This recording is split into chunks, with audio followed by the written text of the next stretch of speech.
easy misconception in surfing is that everything has to do with one's ability to ride the wave. But in reality, the actual surfing component of your session is only a tiny part. Most of the session is actually spent negotiating the ocean in between waves as you position yourself optimally to catch them. Which is why in today's video, I'm going to have a chat about everything to do with paddling. If you're new here, make sure you subscribe now, because this is How to Rip's Lesson of the Week, a show where we release 2 new surf tips every single week. If you want to come surfing with me, check me out on Insta or YouTube at Cal's Broccoli. But for now, let's go paddling.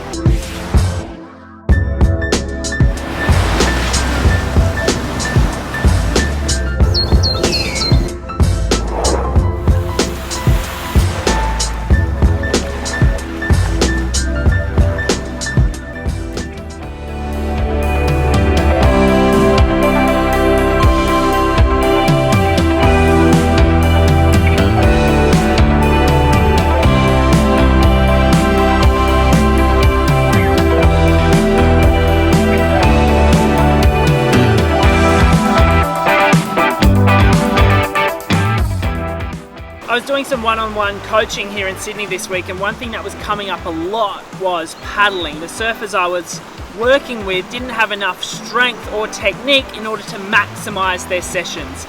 So that's why I'm talking about it today. Paddling with a certain degree of electricity out in the lineup is a total game changer. It allows you to move quickly between waves and to hunt down the best takeoff zone of each wave. There are some waves around the world where paddling is a make or break skill because of currents and undertows. One such example is Snapper Rocks on a south swell.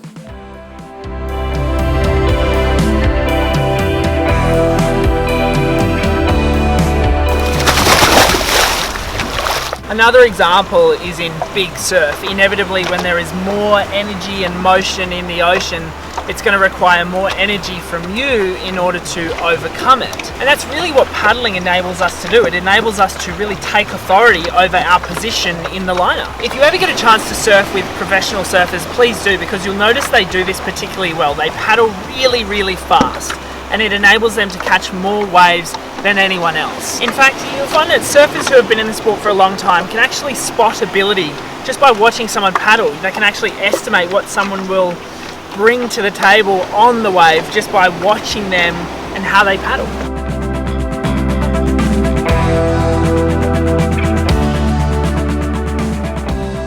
The first major point of paddling I want to cover is the most optimal body position. An inadequate body position will completely hinder your abilities to paddle, so let's get this right first. You'll see here as I paddle that my body takes on the shape of a banana, and this is the cue I've been giving my coaching clients this week: activate the banana. This curved position does a few things. Number one, it optimizes our reach versus power generation with each stroke, because it gives us a higher plane from which to move our arms. And number two, it gives us a good vantage point to see where we are going and to be able to adapt our direction accordingly. If I had my head down on the board, it makes it difficult to see past the oncoming waves, and it makes it difficult to see if a set is coming, which I'd like to be in position for. And number three, this higher body position also allows me to swivel my head more easily as I paddle into each wave. This is a common occurrence which many beginners fail to do, constantly looking back as they're paddling to assess what the wave is doing and make adjustments to paddling, takeoff, and line selection accordingly.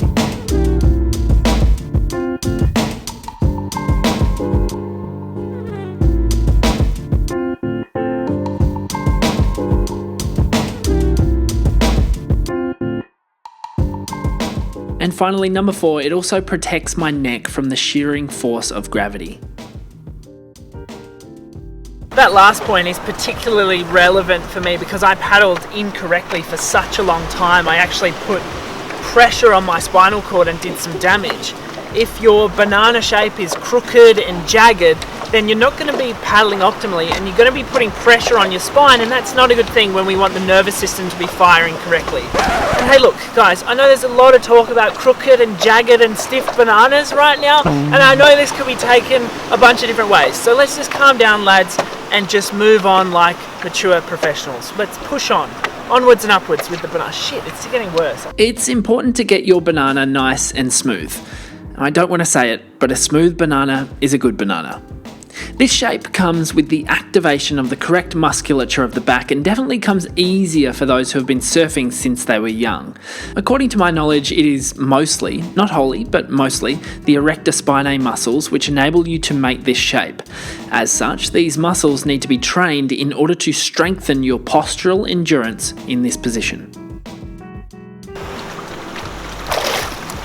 I'll give you some good exercises that I've been getting good feedback from surfers I've been working with this week. And it's this one right here. It's like a reverse plank kind of thing. Should we call it the erect banana? I think that's a good one. Basically, you just hold this shape here with thumbs facing up, and the goal should be to hold this for about 3 minutes. And what this is going to do is actually activate all these muscles associated with paddling and the banana shape. And that's going to be able to increase your postural endurance in this shape. Now you can increase the intensity of this exercise just by holding some light dumbbells. The other way to train your paddling muscles is over a Swiss ball. Roll forward over the Swiss ball like this and then use your back muscles to arch back up into the banana position. Generally, I make 3 different shapes: the Y, the T, and the W. Your feet should be relaxed and just help you grip onto the ball at this point. Try to do 20 reps for 3 sets when training and use dumbbells for added intensity, nothing too heavy. Well, thank God we can move on from bananas. Let's talk about the shape of your hands.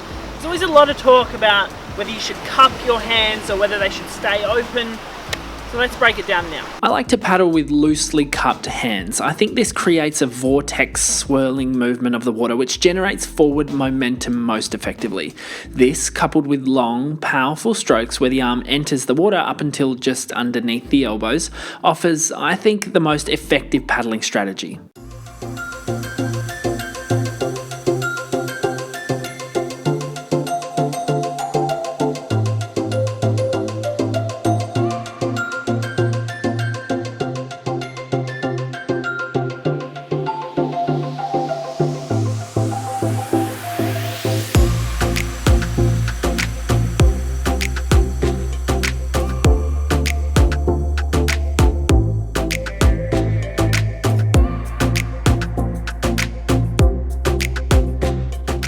I think another thing that we have to talk about is the type of board you're riding, and it always seems to be a caveat that comes up in every single video that we do, but I guess the type of board you ride impacts everything.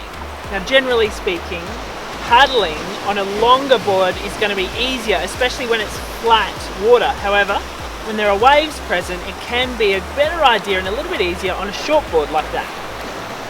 This is because longer boards float more and can be paddled faster across the surface of the water. However, when a wave comes, you can't just duck underneath it to pass through. You can do that on a shortboard though, so each has their pros and cons.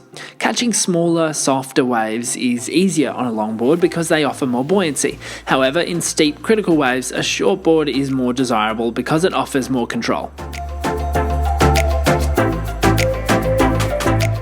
When practicing everything that we've spoken about today, we recommend just using the surfboard that you'd normally ride, just so that you get used to it. And now let's give you a little exercise which you guys can practice in a flat pool like this or just some flat ocean. Use a surface area of about 20 to 30 meters and hop on your board. Don't start paddling yet, instead sit up on your board as if you were out in the lineup. Now use this position to lean back and then propel forward onto the board to start paddling. This is a good habit to get into. Paddle the distance that you have access to with an electric energy as if you were approaching an oncoming wave. Then sit up, pivot on your surfboard and quote unquote catch that wave with some intense strokes. Now just forget the theoretical wave and continue paddling back to the start, and then repeat the exercise.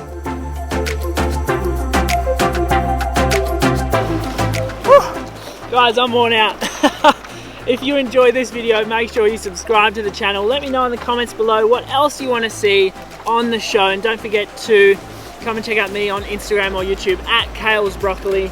And hey, I know today's language was rather erotic in nature, so before any of you get any ideas, Mitch and I actually went ahead and cut a mixtape together, Jamie Oliver style, dirty style, which you guys can check out. I'll link it here as well.